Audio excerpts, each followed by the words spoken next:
Estamos ao vivo aqui no Lar Espírita Luz e Amor, nessa tarde maravilhosa, nesse dia muito bonito.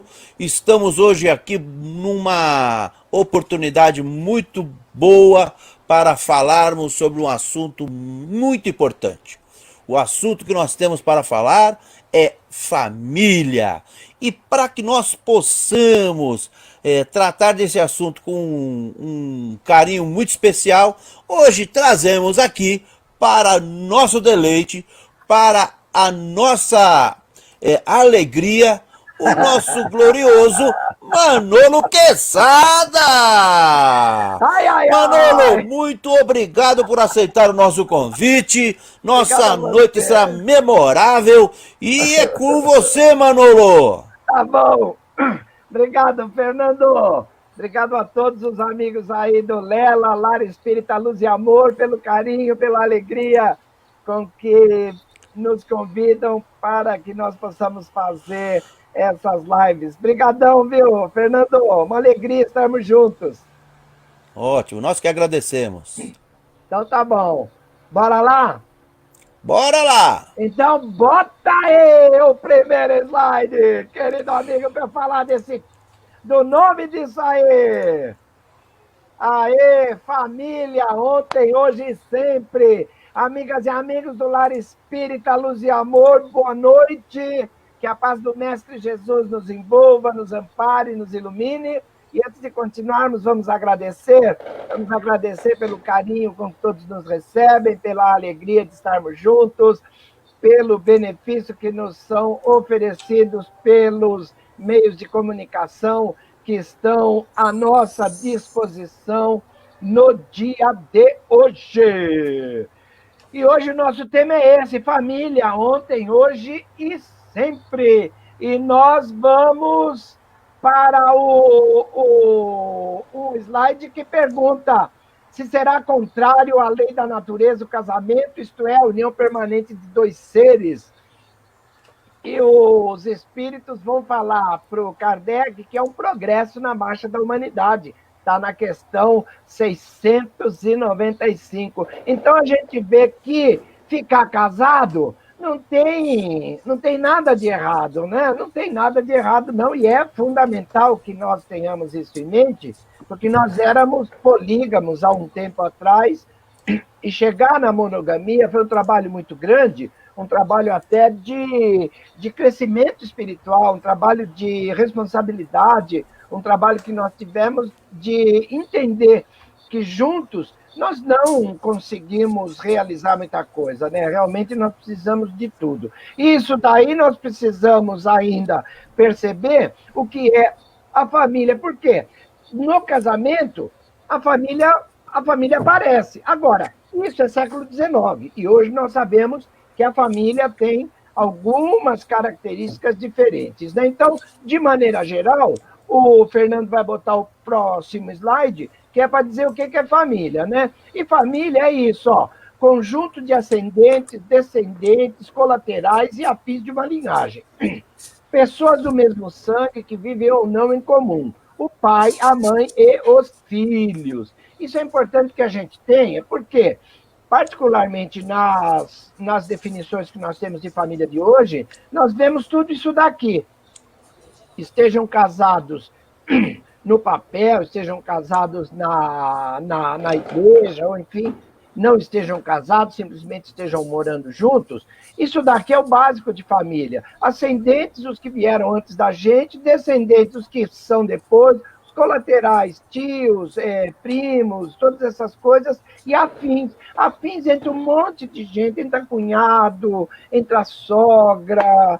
Cara, não é brincadeira, não. Então, para quem tem assim a ideia de que sogra acaba, é um alôzinho. Sogra não acaba. Sogra continua com a gente sempre. Mesmo que você divorcie, ela sempre continua sendo tua sogra. E para o Emmanuel, que é o próximo slide, o Emmanuel diz que é a mais importante associação na Terra. Por quê? porque nos educa e nos regenera. Educar por quê? Porque nós precisamos continuar o nosso processo de educação, que começou quando? Quando nós fomos criados simples e ignorantes.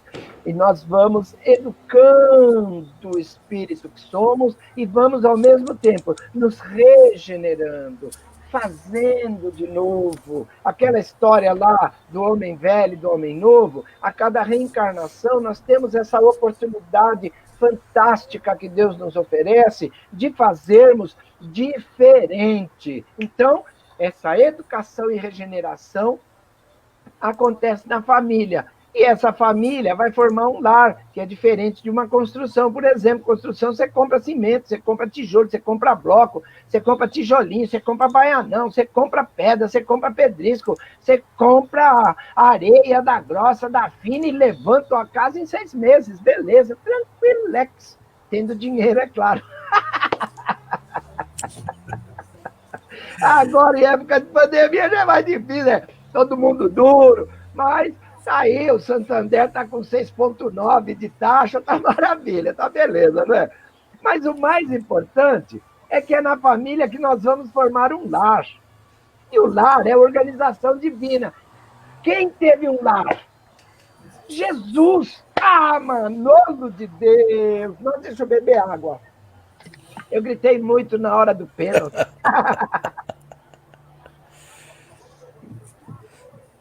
Um abração pro Edivaldo Luiz, que está nos assistindo. Opa! A Marlene também está nos assistindo. Uma boa noite, boa tarde. Beleza, continuando aí. galera. Muito bom, vamos daqui. Então, quem teve um lar foi Jesus. Jesus podia ter vindo sozinho, de boa, tranquilo. Falou, não, você me manda lá, eu resolvo, é pouquinho tempo que eu vou passar, eu vou e volto.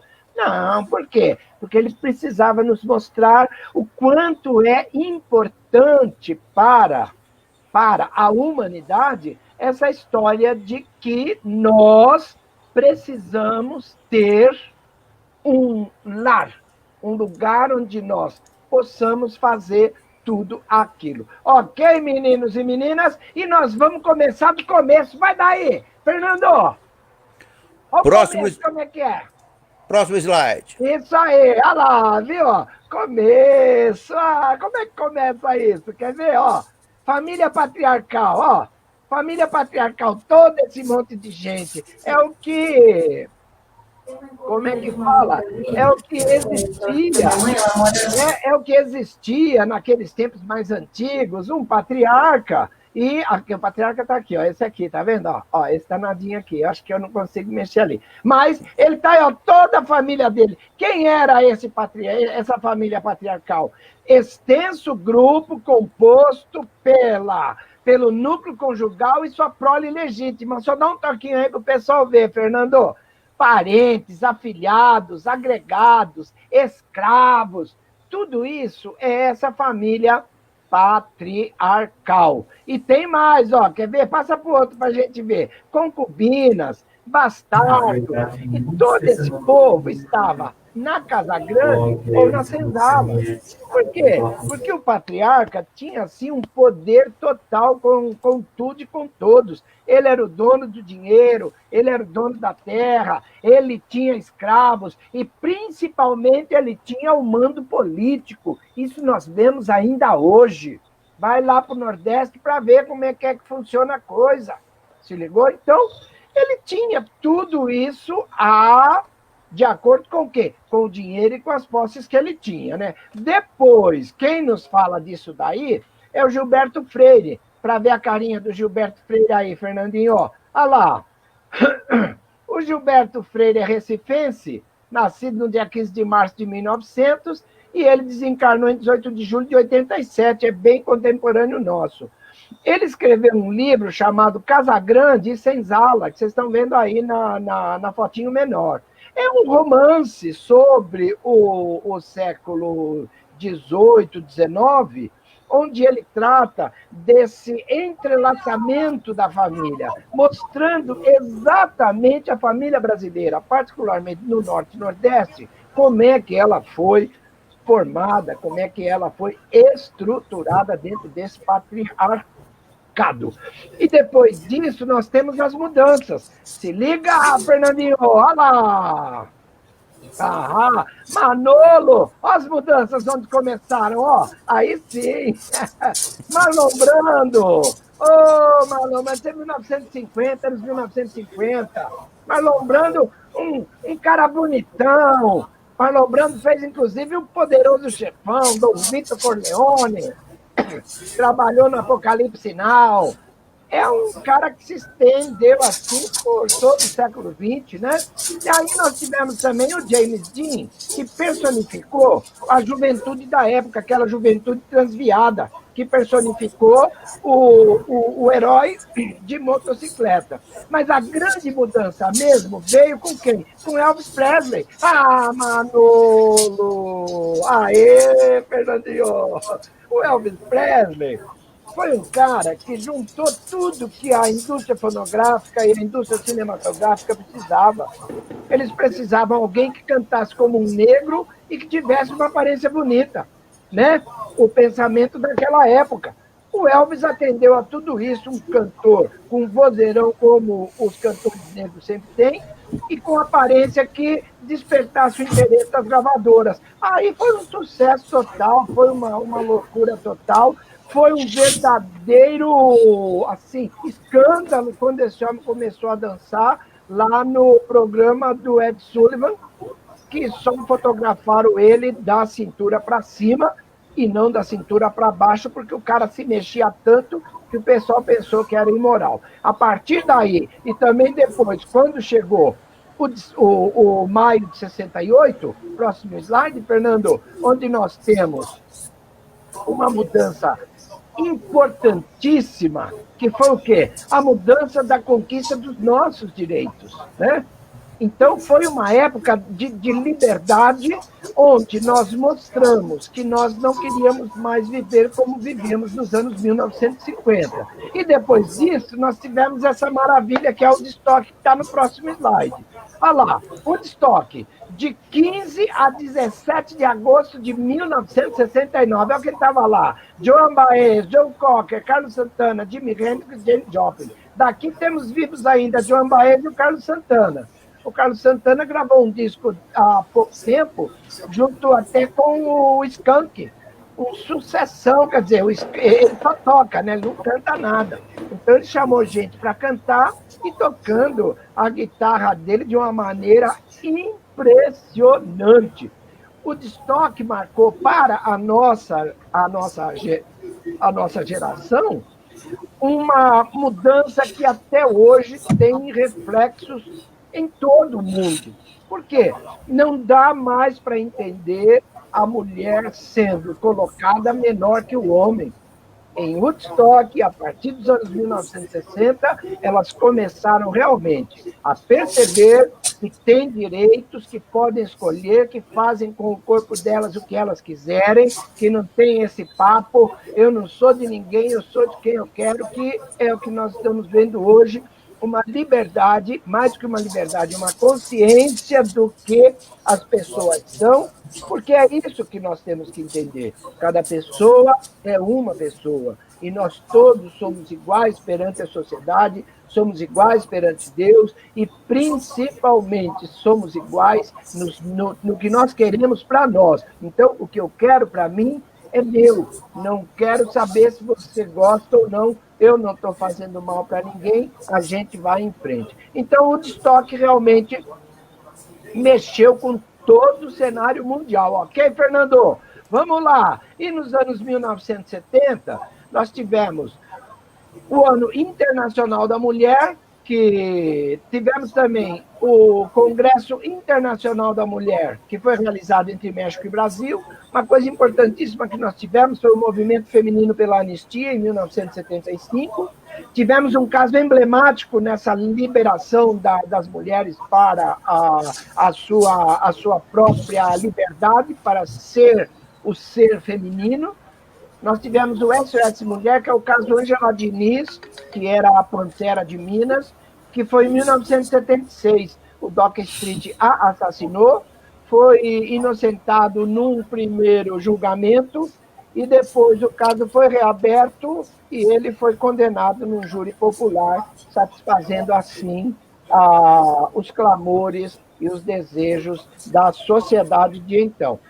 Isso foi emblemático, por quê? Porque ninguém mata por amor, que era a razão alegada, a legítima defesa da honra, matei porque amava, isso aí não existe, quem ama realmente não mata, ok? E em 77 nós temos a ascensão da Raquel de Queiroz na Academia Brasileira de Letras, para ver como o destoque foi importante nas mudanças em relação à mulher. E nos anos 1980, tem a Convenção sobre a Eliminação de Todas as Formas de Discriminação contra a Mulher, que tinha sido aprovada em 67 pela ONU e só foi ratificada no Brasil em 1981. 14 anos de diferença. Você vê que nós somos um país atrasado mesmo, aqui a gente demora para chegar. Então, vamos lá. E também nos 1980, a mulher foi admitida na Petrobras em funções mais importantes do que simplesmente ser isso e aquilo, não.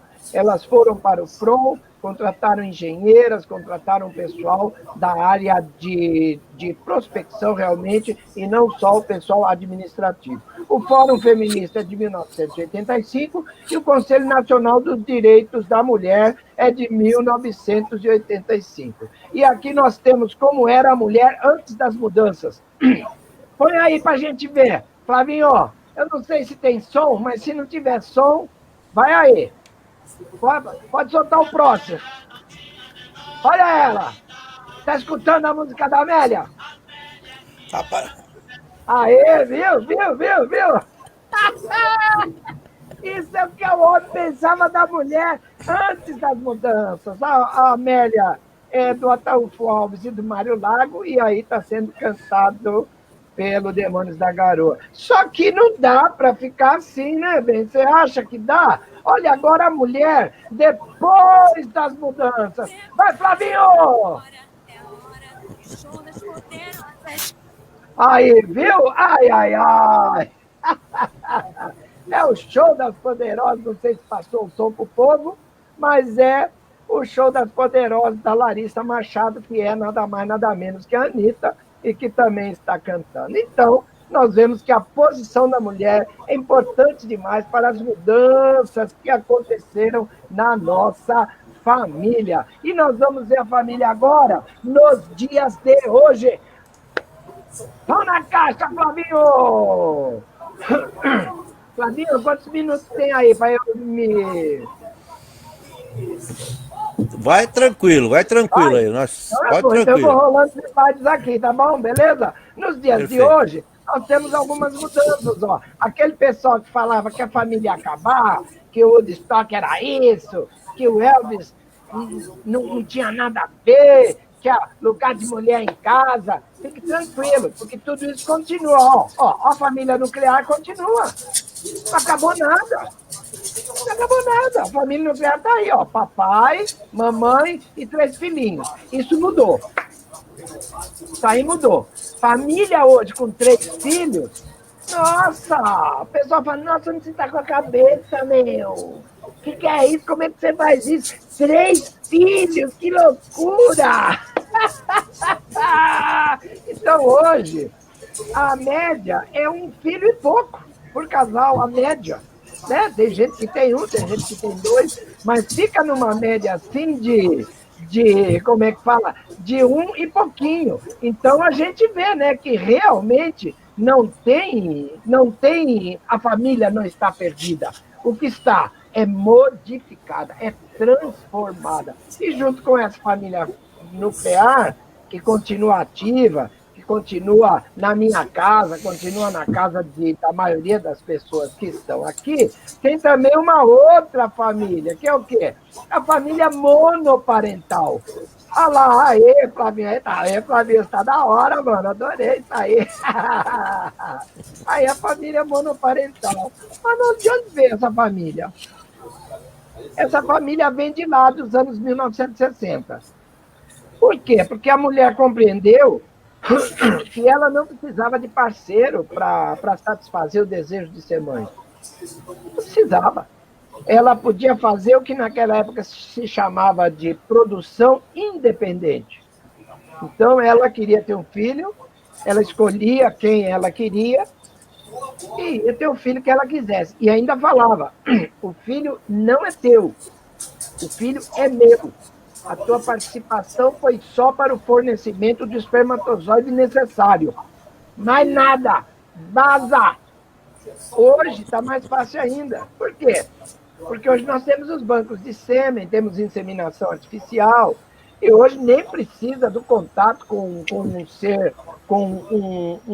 um ser do gênero masculino. Por quê? Porque não precisa. Vai lá, faz a fertilização in vitro, aplica e vai ter o seu bebê. Né? Nós estamos vendo isso na novela Fina Estampa, onde uma senhora que queria ter filho não conseguia e foi lá e teve o filho dessa maneira. O marido se negou, porque, nossa, isso daí eu não quero nem saber, não sei o quê. Pensou por quê? Ela foi lá, foi inseminada artificialmente, a filha já nasceu, já ela está crescida e a vida continua. Tanto para os homens quanto para as mulheres. É claro que não é só a inseminação artificial que produz essas famílias monoparentais. Também tem algumas coisas, como viuvez, por exemplo. Às vezes a pessoa ficou viúva e não quer mais ter outro relacionamento, né? Porque fala, eu não quero mais ter outro relacionamento, meu marido era tão bom, eu vou guardar a lembrança dele comigo para sempre. E da mesma forma, os maridos que enviúvam assim mais cedo também querem continuar sozinhos, querem levar a vida entre eles e os filhos. Isso é opção de cada um, né? E também hoje, com a flexibilização da adoção, nós temos muitas pessoas sós adotando filhos. Pessoas sós do gênero masculino, do gênero feminino, adotando filhos. Para quê?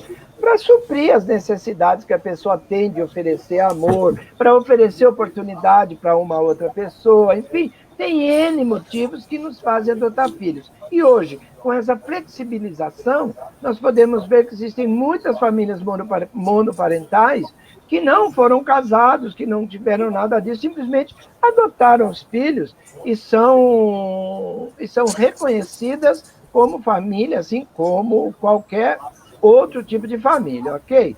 Então, olha, a família monoparental, que tem explicação agora que está na Constituição, é definida na Constituição da República Federativa do Brasil, no artigo 226, Fernando. É o parágrafo 4º, como sendo o quê? A comunidade formada por qualquer dos pais e seus descendentes. Bota para o pessoal ler o texto, Fernandito. Isso. As famílias formadas por um dos pais e seus descendentes organizam-se tanto pela vontade de assumir a paternidade ou a maternidade sem a participação do outro genitor, quanto por circunstâncias alheias à vontade humana, entre as quais a morte, o divórcio e o abandono. Esse negócio do abandono é mais frequente do que o que a gente imagina. O abandono, via de regra, ou melhor, na maioria das vezes, é cometido pelo marido, porque, como eu gosto de dizer, homem é um bicho muito tonto, é um fraco por natureza, que não pode ver coisa diferente, que já toma decisões assim erradas. Às vezes o filho tem um problema danado, ele fala, não aguento ver, e vai embora, deixa a mãe sozinha. Né? A mãe é mais difícil de abandonar assim, a família, de abandonar a prole. Não é que não existam casos, existem sim, porque cada caso é um caso e nós sabemos que não nos cabe julgamento. Mas existe também, só que é mais difícil. A mãe, quando resolve abandonar o lar, quando resolve abandonar a família, é assim por um motivo muito muito grande, fica fora das próprias forças que ela tenha para resistir, seja lá o que for. Agora, o homem não, o homem é muito mais fácil, o homem abandona com mais facilidade, nós estamos cansados de ver exemplos por aí. Então, essa é a família monoparental.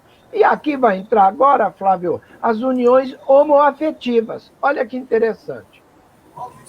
As uniões homoafetivas são uniões de pessoas do mesmo gênero, sempre entendendo que gênero é físico.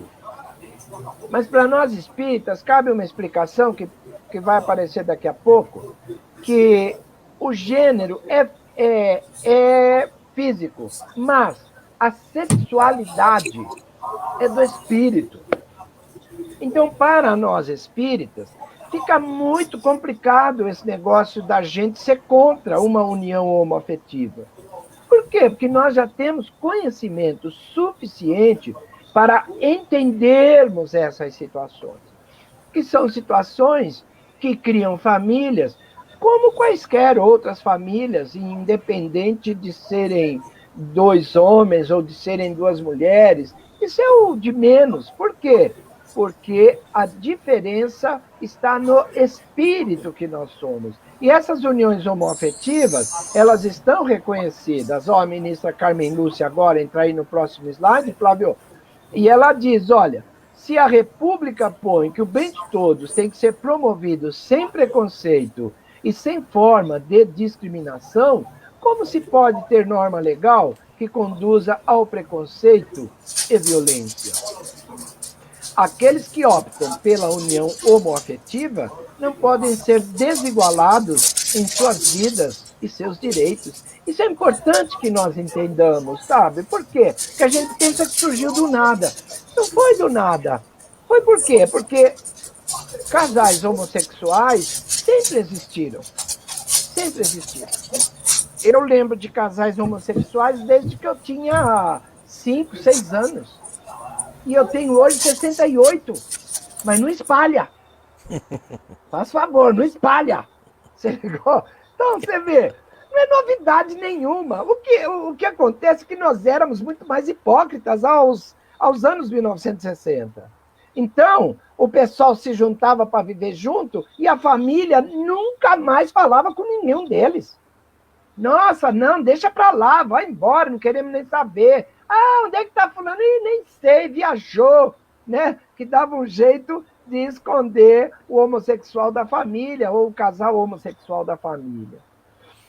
E fazíamos pior ainda, né? Eu coloco assim como nós, porque todos nós tínhamos essa mentalidade.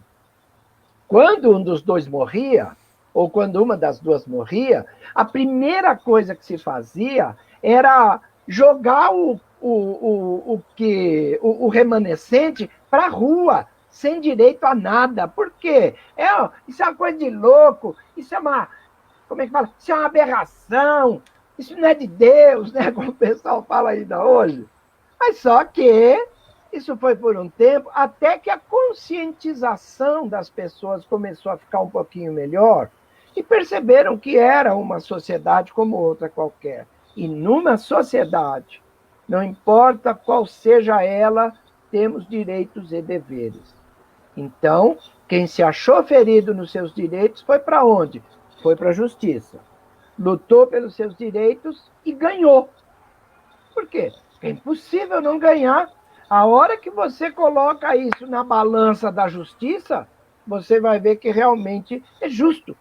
E aí aconteceu o quê? Aconteceram decisões favoráveis ao remanescente, e aí criou-se o quê? A jurisprudência, e criando a jurisprudência, a maioria dos juízes vai optar em julgar pelo que já foi estabelecido anteriormente, e a partir daí, para virar lei, é um passo. Claro que tem todo o trâmite, esse trâmite todo foi feito, e hoje nós vemos os casais, as famílias homossexuais e as famílias heterossexuais, ou seja lá o nome que possa se dar, igualadas em sua forma e direito. E isso a ministra Carmen Lúcia realmente teve uma participação muito interessante, ok? Para explicar no próximo slide, nós temos que a união homoafetiva permite duas pessoas do mesmo sexo se unirem, formando verdadeiras entidades familiares. É sociedade de afeto, onde os casais têm os mesmos direitos e deveres que a legislação brasileira estabelece para os casais heterossexuais. Ok? Então, nós vemos que, no que está escrito aí, não é simplesmente físico a atração. A atração é de afeto, porque ninguém vai formar uma família simplesmente pelo físico, nem uma família heterossexual. Imagina só, a moça era linda, nossa, que coisa boa, vou casar com ela. Daqui a 10 anos, lindão, ela já não é a mesma, você não é o mesmo, já está, assim, quase um bagaço. O que você vai fazer? Vai jogar fora? Só se resiste com a família, por quê? Porque há alguma coisa a mais do que simplesmente a aparência física, o sexo, o prazer sexual. Existe afeto, existe amor. E nós todos temos essa capacidade de amar, não importando se somos homossexuais, se somos heterossexuais, transexuais, bissexuais, o que for. É espírito. É espírito. E é isso que o Emmanuel nos fala no próximo slide. Se liga, Flavinho. Olha lá. A coletividade humana aprenderá gradativamente a compreender que os conceitos de normalidade e de anormalidade deixam a desejar quando se trata simplesmente de sinais morfológicos. Sinais morfológicos é a nossa forma. Então, o meu sinal morfológico, a minha forma, é de um homem. Tranquilo. É de um homem. Beleza. A Marli, minha esposa, tem a forma de mulher. Mas isso, normalmente, é o que acontece. Formato de homem para um espírito com características masculinas. Formato de mulher para um espírito com características femininas. Mas e quando não bate? O que faz? Se ligou? Hoje já é tratado, inclusive na psiquiatria, como uma disforia de gênero, não é doença. É disforia de gênero. Por quê? Eu não estou bem com o meu corpo. Pode ser de homem, mas eu não penso como homem. Porque nós não podemos esquecer que somos espíritos. E não importa por que razão tenha vindo com um pensamento feminino num corpo masculino, ou com um pensamento masculino num corpo masculino. Não importa. O que importa é que está incomodando. E se está incomodando, pelo livre-arbítrio, lei que nós sabemos tão bem no Espiritismo, nós temos direito de mudar. Ah, Manolo, mas vai ter consequências. Não é problema meu, não é problema de ninguém, a não ser de quem? Dele. Se é que vai ter, né? Porque nós também precisamos começar a entender que o livre-arbítrio nos favorece nesse ponto. Se nos favorece, é o quê? Só para depois responder lá? Eu quero uma vida melhor, eu não me sinto bem como homem, eu quero ser o que o espírito que eu sou é. Quero ter o gênero de acordo com o espírito que eu sou, com a minha sexualidade. Então, fazem operações ou se transformam ou transexuais e assim vai. Então, nós não precisamos nos deixar levar por preconceitos desse tipo, particularmente nós espíritas, porque nós espíritas temos uma bibliografia muito extensa sobre o assunto, muito boa, e que nos permite analisar essa questão de forma muito consistente, de forma muito coerente. Então, particularmente nos centros espíritas, não há a mínima chance de se tomarem atitudes preconceituosas contra quem quer que seja. Contra quem quer que seja. A mediunidade é de todos, tanto o homossexual quanto o heterossexual, ou o transexual, ou o bissexual, tem a mesma capacidade de oferecer os seus fluidos para a pessoa que está na frente, podendo, dessa forma, exercer a função de passista, desde que esteja capacitado de acordo com a instituição a qual ele pertença. Ok, meninos e meninas, e vamos caminhar, que vem aí os do coração. Ai, ai, ai. Os do coração aí. Eles se separaram, mas eu ainda continuo gostando muito deles. É o Brad Pitt e a Angelina Jolie. Eles são um casal assim, muito da hora. Acredito que eles têm muitos fãs, né?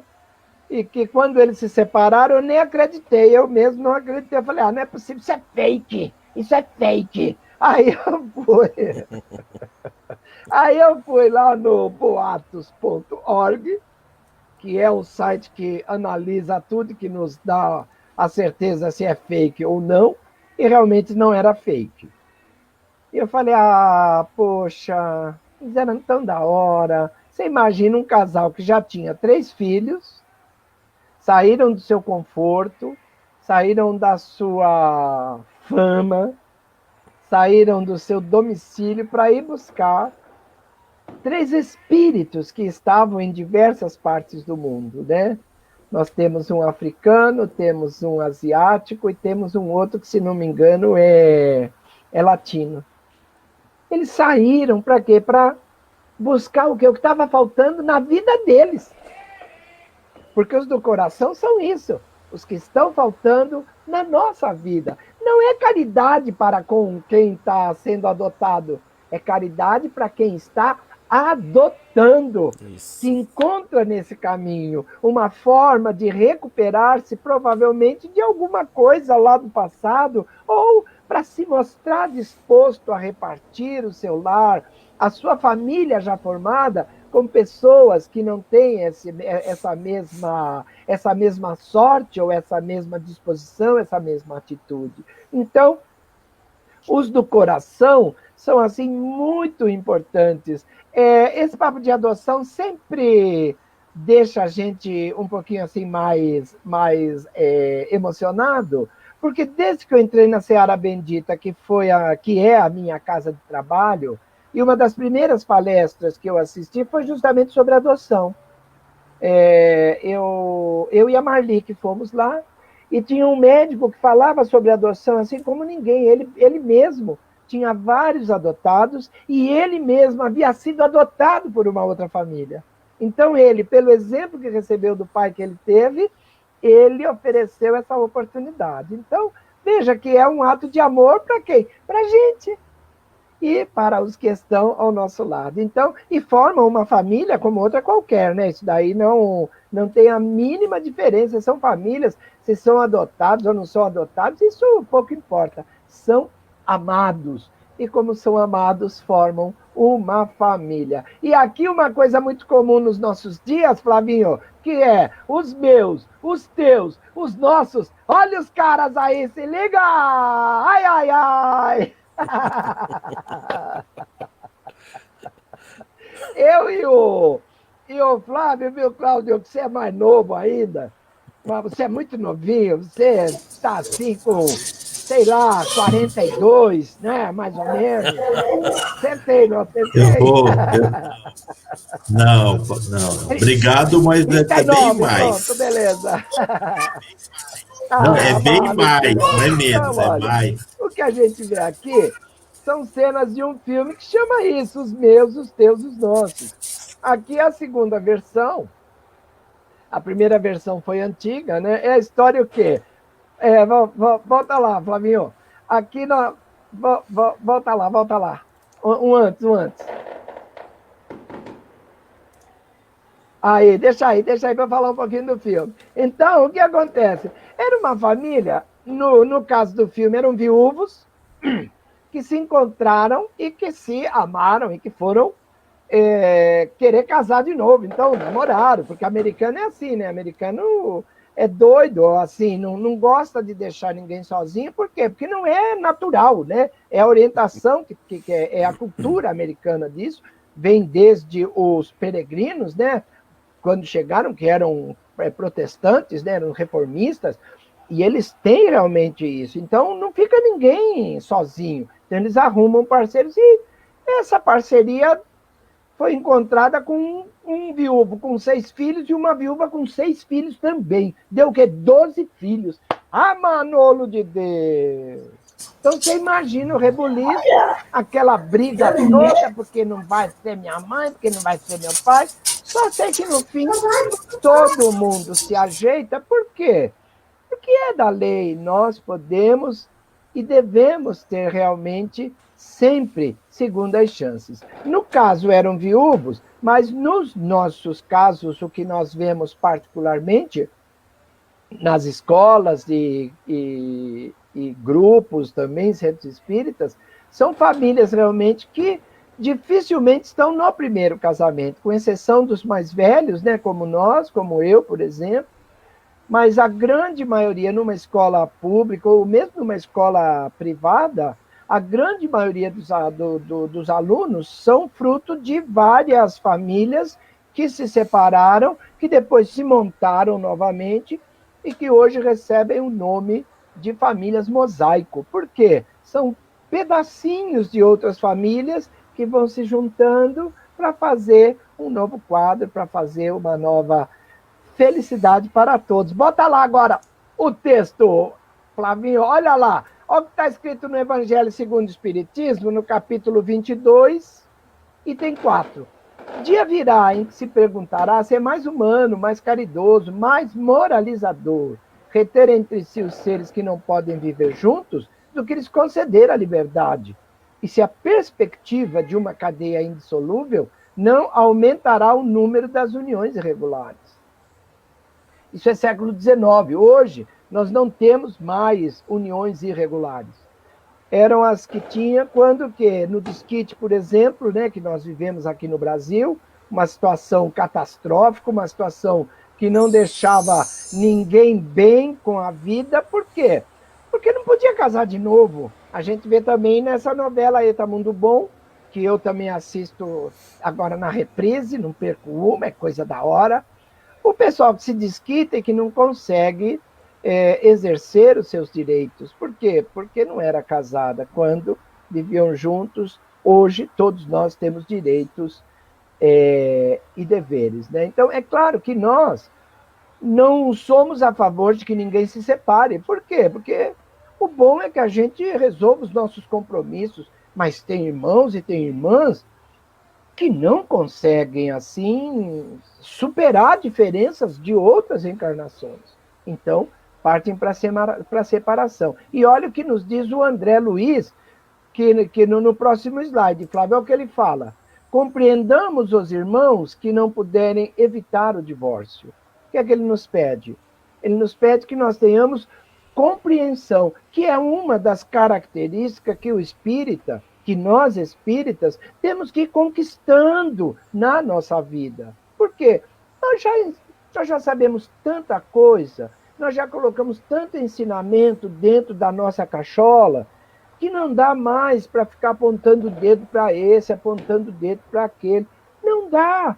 Mesmo que nós entendamos o que nos diz o André Luiz. Mais um toque no mesmo slide, Flávio. Ah lá, então nós temos que compreender, mas temos que interpretar o matrimônio por sociedade venerável de interesses da alma perante Deus. Então o matrimônio é uma coisa boa.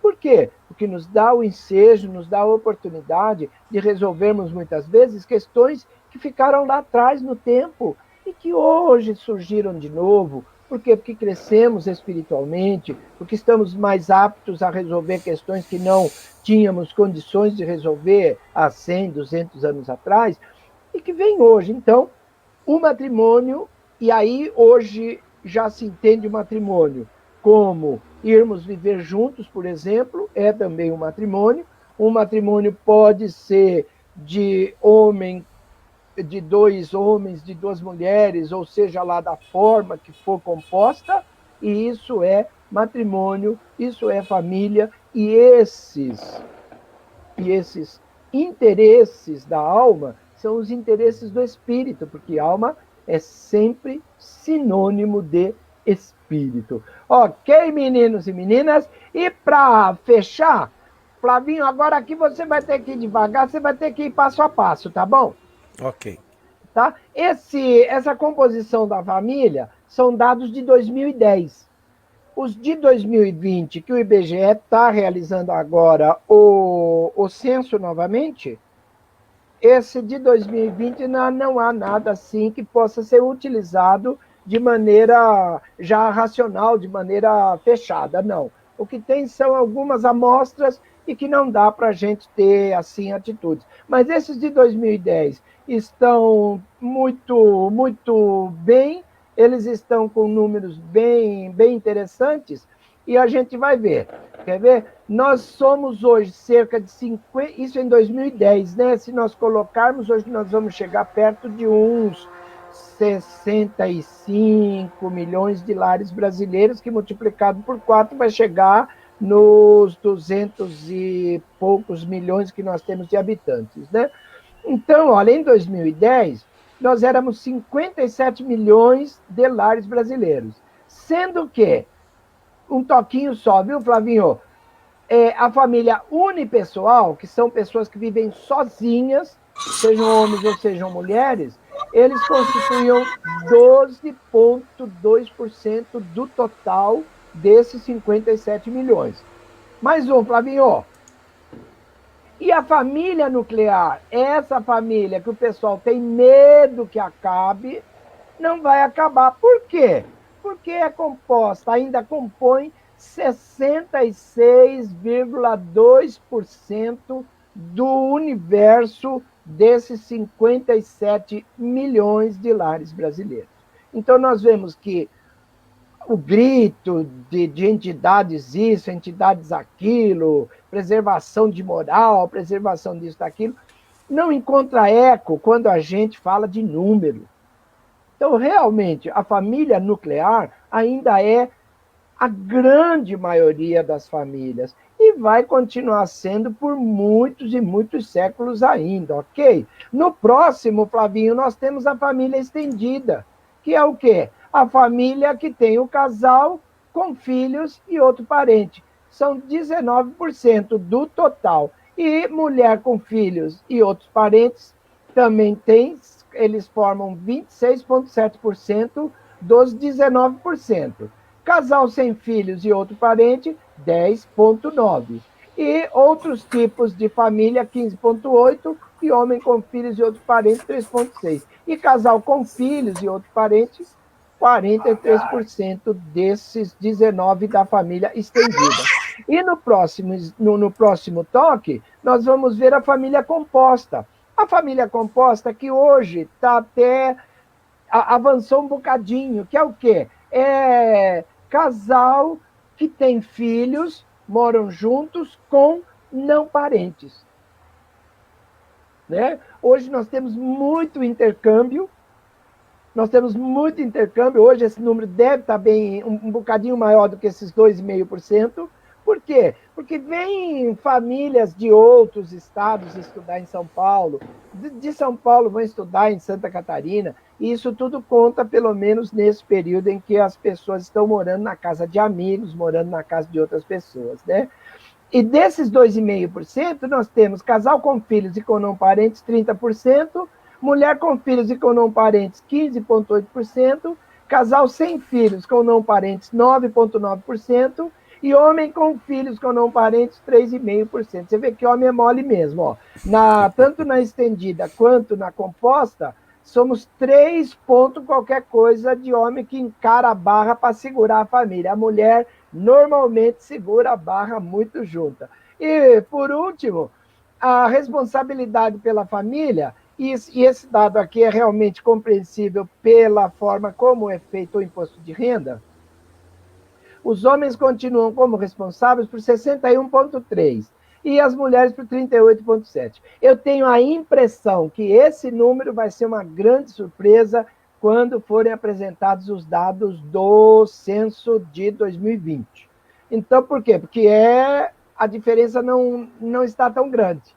Hoje nós vemos que a mulher é responsável pela família em mais de 50% dos lares brasileiros, segundo algumas amostras que são colocadas aí. Então, responsabilidade compartilhada em 29% dos lares, casais que trabalham e não têm filhos, os DINCs, eles chegam a 2 milhões, isso em 2010, em 2020 provavelmente aumentou e bastante também, e pessoas morando com amigos somam 400 mil. Essas tipo república e assim vai. E o último dado é este, casais gays ou casais homossexuais. Em 2010, nós tínhamos 60 mil casais gays. Hoje, com certeza, esse número subiu e subiu muito. Nós vamos ter verdadeiras surpresas aí. Eram 60 mil, sendo que desses 60 mil, 46,2 eram de homens e 53,8 eram das mulheres. Essa diferença percentual também vale dizer aqui que nós, dentro do preconceito, também temos preconceito. Então, nós aceitamos com muito mais facilidade um casal homossexual feminino do que um casal homossexual masculino. Então, muitas desses casais masculinos não se declaram ou se declaram só para uma parte muito pequena da sua vida, né? Às vezes nem para a família, mas declaram só para os amigos. Ok, meninos e meninas? Então, Flavinho, olha, vai passar uma música aí, que eu não sei se pode passar, você está transmitindo... Ah, não, mas a música não está aí. É só para eu avisar. Bota o slide agora, Flavinho, que vai aparecer a música, é para sonhar. Pode apertar de novo, vai ficar tudo preto, não vai tocar nada. Isso, porque o filme não está aí. Toca de novo que vai aparecer o nome da música. Eu vou recomendar para os amigos e amigas que estão ouvindo, que estão vendo, que dá uma procuradinha no YouTube. A música chama Pra Sonhar. É do Marcelo Genesi, da Laura Lavieri, eles que cantam, e nos mostra que, em relação à família, particularmente entre os casais, marido e mulher, nós não temos, assim, que ficar só presos às coisas ruins que nos aconteceram. Pelo contrário, nós, por pior que tenha sido o nosso casamento, nos separamos ou deixamos de lado isso, aquilo, nós temos, no cômputo geral, assim, no frigir dos ovos, como fala o pessoal do futebol, nós temos muito mais coisas positivas dentro de um casamento do que as coisas negativas. E mesmo que não seja isso, nós sempre temos, de qualquer forma, a experiência para quê? Para que nós, numa outra tentativa matrimonial, consigamos ser mais felizes. A música é belíssima, o clipe é feito todo com vídeos que foram mandados pelos próprios casais. Todos os casais que aparecem no vídeo são de verdade, são reais, não é dramatização. E a música é belíssima e o clipe é todo com cenas de casamento muito legais. Ok, meninos e meninas? Eu vou agora para os meus comerciais, Flávio, que eu tenho alguma coisa para falar. Você pode passar pode deixar aí mesmo, que tá bom. Eu vou falar sobre um seminário que nós vamos fazer agora no dia 30 de agosto. É um seminário que vai falar sobre liderança e PNL. Por quê? Porque nós vimos que essa pandemia nos obrigou a muita mudança.